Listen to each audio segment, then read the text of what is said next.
പ്രിയപ്പെട്ടവരെ നമസ്കാരം. ഞാൻ ദീപൻ കർണാടക. എനിക്ക് ആവശ്യമുള്ള PT സ്കോർ 43 ആയിരുന്നു. അത് ഈസി ആയിട്ട് കിട്ടും എന്നുള്ള ധാരണയിൽ ഞാൻ സ്വാഭാവികമായിട്ട് എല്ലാവരും നോക്കുന്ന പോലെ തന്നെ യൂട്യൂബിൽ കാര്യങ്ങൾ നോക്കി. അപ്പോൾ അങ്ങനെ നോക്കിയ സമയത്ത് 2-3 ഗ്രൂപ്പുകൾ കണ്ടു. അപ്പോൾ അതിനകത്ത് ഞാൻ കുറച്ച് ട്രയൽ ക്ലാസ്സുകൾ പോയി കഴിഞ്ഞപ്പോൾ എനിക്ക് ഏറ്റവും സ്യൂട്ടബിളായിട്ട് തോന്നിയത്, കുറച്ചും കൂടി മനസ്സിലാകുന്നതും ജാനമൻ തന്നെയായിരുന്നു. ജാനമൻ്റെ ഇത് കേട്ട് ഞാൻ ചുമ്മാ ആദ്യമായിട്ട് തന്നെ പോയി എക്സാം എഴുതി.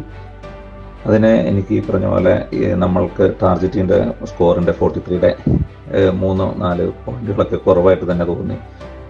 വീണ്ടും ഞാൻ ഒരു കോൺഫിഡൻസ് ഉണ്ടായിരുന്നു, എഴുതാൻ പറ്റും എന്നുള്ള ധാരണ കൊണ്ട് ഞാനിങ്ങനെ എഴുതി നോക്കാമെന്നുള്ള ധാരണയിൽ ഇങ്ങനെ പോയപ്പോഴാണ് എൻ്റെ മനസ്സ് പറഞ്ഞത്, എന്തുകൊണ്ട് ഈ കാണുന്ന നമ്പറിൽ നമുക്കൊന്ന് വിളിച്ച് ഒന്ന് സംസാരിച്ചു വിടാം. എന്തോ എനിക്ക് അന്നേരം തോന്നി. ഞാൻ വിളിച്ചു, മാഡത്തിനെ വിളിക്കാൻ. ജെനിറ്റ മാഡത്തിനെ തന്നെ നേരിട്ട് വിളിച്ച് സംസാരിച്ചു. മാഡം എന്നോട് പറഞ്ഞു, കുഴപ്പമില്ല, ഞാൻ ഓൾറെഡി എന്നാണ് ഡേറ്റ് ബുക്ക് ചെയ്യുന്നതെന്ന് ചോദിച്ചു. അപ്പോൾ ഞാൻ പറഞ്ഞു, ഒരു 2 വീക്സ് ടൈമിനുള്ളിൽ തന്നെ എഴുതുന്നതാണ് എന്നുള്ള രീതിയിൽ തന്നെയായിരുന്നു പറഞ്ഞത്. 2 വീക്സിൻ്റെ ഉള്ളിൽ, കാരണം എനിക്കൊരു പെട്ടെന്ന് തന്നെ വിസ സംബന്ധമായ കുറച്ച് കാര്യങ്ങൾക്ക് വേണ്ടിയിട്ടായിരുന്നു. അപ്പോൾ ഇനി മാം പറഞ്ഞു കുഴപ്പമില്ല, നമുക്ക് ചെയ്യാമെന്ന് പറഞ്ഞു. അപ്പോൾ മാഡം സ്പീക്കിങ്ങിൻ്റെ ഭാഗവും ഒപ്പം ബാക്കിയുള്ള സെഷൻസ് റീഡിങ്, സ്പീക്കിങ്, റൈറ്റിങ് ചെയ്യാനായിട്ട് എന്നെ ഹെൽപ്പ് ചെയ്ത് ബ്ലെസ്സി മാഡമാണ്. അപ്പോൾ ഇവർ രണ്ടുപേരും എനിക്ക് നല്ല രീതിയിൽ വളരെ ഷോർട്ട് ടൈമിനുള്ളിൽ തന്നെ എനിക്ക് ആ ക്ലാസ്സുകൾ എടുത്തു തന്നു. വളരെ നല്ല ക്ലാസ്സുകളായിരുന്നു. ഒപ്പം മോക്ക് ടെസ്റ്റുകൾ ഇതൊക്കെ നന്നായിട്ട് ചെയ്യാൻ പറഞ്ഞു. പക്ഷേ ടു ബി ഓണസ്റ്റ്, ഞാനൊരു മാഡം പറഞ്ഞതിൻ്റെ ഒരു 50% പോലും ചെയ്തില്ല എന്ന് തന്നെ പറയാം. കാരണം എനിക്ക് ജോലിയും മറ്റുള്ള കാര്യങ്ങളുമായിട്ട് ഇച്ചിരി അധികം തിരക്കുണ്ടായിരുന്നു.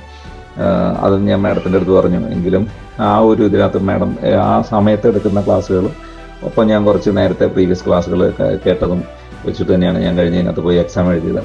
പക്ഷേ നിർഭാഗ്യവശാൽ എനിക്ക് സ്പീക്കിങ്ങിന് ഒഴിച്ച് ബാക്കി എല്ലാത്തിനും ഞാൻ വിചാരിച്ച സ്കോറിന് മേളിൽ വന്നായിരുന്നു. അപ്പോൾ ഞാൻ വീണ്ടും ആകെ അപ്സെറ്റായിപ്പോയി.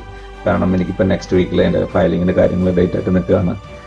അപ്പോൾ ഞാൻ എന്ത് ചെയ്യണമെന്ന് ആലോചിച്ച് കഴിഞ്ഞപ്പോൾ അതാണ് എനിക്ക്. അപ്പോൾ ഞാൻ മാഡത്തിനെ തന്നെ വിളിച്ചു. അപ്പോൾ മാഡം എന്നോട് പറഞ്ഞു, റിവാലുവേഷന് കൊടുത്ത് നോക്കൂ, അങ്ങനെ കൊടുത്തവർക്ക് കിട്ടുന്നുണ്ട്, ധൈര്യമായിട്ട് കൊടുത്തോളൂ. അപ്പം തന്നെ ഞാൻ ബ്ലെസ്സി മാമിന് മെസ്സേജ് ഇട്ടുണ്ടായിരുന്നു. അപ്പോൾ രണ്ടുപേരും പോസിറ്റീവായിട്ട് തന്നെ ഞാൻ പറഞ്ഞു. അപ്പോൾ അങ്ങനെ ഞാനത് ചെയ്തു. അപ്പോൾ എൻ്റെ സ്കോർ വന്നു. വളരെ നല്ല സ്കോറാണ്. എനിക്ക് ആവശ്യമുള്ള സ്കോറിൻ്റെ മേളിൽ തന്നെയാണ് സ്കോർ നിൽക്കുന്നത്. തീർച്ചയായിട്ടും ഞാൻ ഈ മെസ്സേജ് ഇടുന്നത് തീർച്ചയായിട്ടും നിങ്ങൾ കേൾക്കുന്നവർ ഒരുപാട് സ്വപ്നങ്ങളുമായിട്ട് നമ്മൾ നിൽക്കുന്നതാണ്. അപ്പോൾ വളരെ നല്ല ക്ലാസ്സുകൾ തന്നെയാണ്, നല്ല ബിഗ് സപ്പോർട്ട് തന്നെയാണ് ജാനമിൻ്റെ ഭാഗത്തുനിന്നുണ്ടായത്. അതുപോലെ തന്നെ മാഡത്തിൻ്റെ ഭാഗത്തുനിന്നാണെങ്കിലും ബ്ലെസ്സി മാഡത്തിൻ്റെ ഭാഗത്തുനിന്നാണെങ്കിലും നമുക്ക് ഉണ്ടാകുന്നത്. എനിവേ, എല്ലാവർക്കും നല്ലത് വരട്ടെ പ്രാർത്ഥനയോടുകൂടി നിർത്തുന്നു. Thank you so much.